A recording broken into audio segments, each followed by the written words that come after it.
secretion near 1/4 inch can bring down tree limbs and power lines, resulting in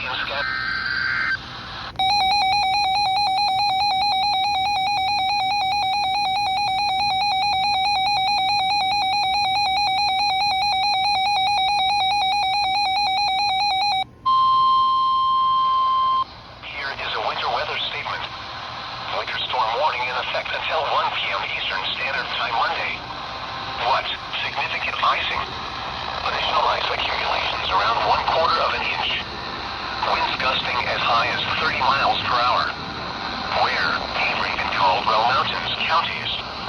When? Until 1 p.m. Eastern Standard Time Monday. Impacts. Ice accumulations will create treacherous driving conditions.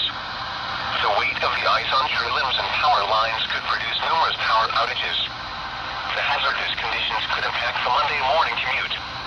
Monitor the latest forecasts for updates on this situation. Slow down and use caution while traveling. If you must travel, keep an extra flashlight, food, and water in your vehicle in case of an emergency.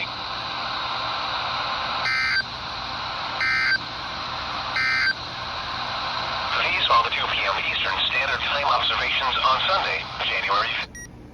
So, just a day after I got one winter storm warning from WXL56, which I have a video over here of, I get this winter storm warning over on WXL56, making this my second by far, or at least by far in 2025, winter storm warning. Catch.